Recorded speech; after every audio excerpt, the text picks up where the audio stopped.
बिस्मिल्लाहिर्रहमानिर्रहीम।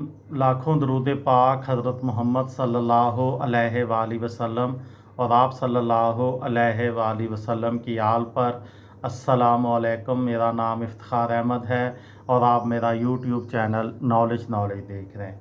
मेरी आज की वीडियो का अनवान है वहीद मुराद। वहीद मुराद जिसको चॉकलेटी हीरो भी कहा जाता है, उसके मुतल्लिक़ मैं आपको थोड़ी सी मालूमात दूँगा। वहीद मुराद 2 अक्टूबर 1938 को कराची में पैदा हुए और 23 नवंबर 1983 को उनका इंतकाल हुआ। ये एक नामवर पाकिस्तानी फ़िल्म अदाकार, प्रोड्यूसर और स्क्रिप्ट राइटर थे। वहीद मुराद जनूबी एशिया के सबसे ज़्यादा मशहूर और बाअसर अदाकारों में से एक समझे जाते हैं। वहीद मुराद कराची में पैदा हुए थे। वो फ़िल्म तकसीम कार निसार मुराद के अकलौते बेटे थे। वहीद मुराद ने कराची ग्रामर स्कूल से इब्तदाई तालीम हासिल की। मैरी कोलिको स्कूल कराची से मैट्रिक किया। SM आर्ट्स कॉलेज से ग्रेजुएशन किया और उसके बाद कराची यूनिवर्सिटी से अंग्रेज़ी अदब में मास्टर्स किया। नवंबर 2010 में उनके इंतकाल के 27 साल बाद पाकिस्तान के सदर आसफ़ अली ज़रदारी ने वहीद मुराद को सितारे इम्तियाज़ अदब, फ़नून लतीफ़ा, खेल, तिब के शोबों में मुमताज़ मेरिट के लिए नवाजा। प्रोड्यूसर के तौर पर वहीद मुराद अपने वालिद के कायम शुदा फ़िल्म आर्ट्स के तहत फ़िल्म इंसान बदलता है से अपने कैरियर का आगाज़ किया। प्रोड्यूसर के तौर पर उनकी दूसरी फ़िल्म जब से देखा है तुम्हें में उन्होंने हीरोइन के तौर पर ज़ेबा को दर्पण के साथ लिया। दर्पण ने ज़्यादातर स्टूडियो में देर से आना शुरू कर दिया।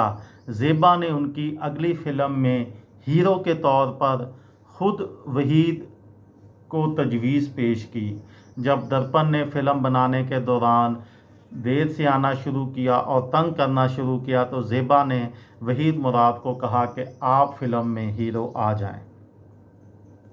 वहीद ख़ुद अपनी फ़िल्मों में बतौर हीरो आने के लिए तैयार नहीं थे, मगर जब यही तजवीज़ उनके पुराने और अच्छे दोस्त परवेज़ मलक ने दी तो उन्होंने ज़ेबा के शरीक स्टार होने की शर्त रखी कि उन्होंने कहा कि वो ज़ेबा के साथ हीरो के तौर पर आएंगे। ज़ेबा ने शर्त कबूल कर ली। नतीजे के तौर पर उन्होंने सबसे पहली फ़िल्म 1962 की औलाद में एक सपोर्टिंग किरदार में अदाकारी की। फ़िल्म में उनके दोस्त SM यूसुफ की तरफ से हदायतकारी की गई थी। औलाद नाकदीन की तरफ से बहुत ज़्यादा पसंद की गई और साल की सबसे बेहतरीन फ़िल्म के ज़ुमरे में निगार अवार्ड मिला। हीरा और पत्थर हीरो के तौर पर उनकी पहली फ़िल्म थी और उनकी बड़ी कामयाबी समझी गई। उन्हें इस फ़िल्म के लिए बेहतरीन अदाकार के ज़ुमरे में निगार अवार्ड से नवाजा गया। 1966 में उन्होंने परवेज़ मलक की हिदायत में अपनी प्रोडक्शन अरमान में काम किया। अरमान ने उस वक़्त के तमाम बॉक्स ऑफिस रिकॉर्ड तोड़ दिए और थिएटर में 75 हफ़्ते मुकम्मल किए और उन्हें पाकिस्तानी फ़िल्मों का पहला सुपरस्टार बनाया। फ़िल्म एक रोमानवी और मधुर मोहब्बत की कहानी है, ख़ास तौर पर अहमद रुश्दी के गाए हुए कोकोरीना, अकेले ना जाना, बेताब हो, इधर तुम और ज़िंदगी अपनी थी जैसे गाने नौजवानों बिलखसूस लड़कियों में बेहद मकबूल हुए। उन्होंने फ़िल्म अरमान के लिए 2 निगार अवार्ड हासिल किए, ایک بہترین پروڈیوسر اور دوسرا بہترین اداکار کے طور پر۔ اسی سال کے دوران وہ زیبا کے ساتھ ایک سپر ہٹ فلم جاگ اٹھا انسان میں بھی انہوں نے اداکاری کی۔ یہ حقیقت ہے کہ وحید نے کئی دیگر اداکاروں کی طرح زیبا کو اپنی فلموں میں کاسٹ کر کے اس کی ملک گیر شہرت میں ایک بہت اہم کردار ادا کیا۔ یہ تھی میری آج کی ویڈیو۔ کسی دوست کو، کسی بھائی کو، کسی بہن کو فائدہ ہو تو مجھے دعاؤں میں یاد رکھیے گا۔ دل دل پاکستان، جان جان پاکستان۔ السلام علیکم۔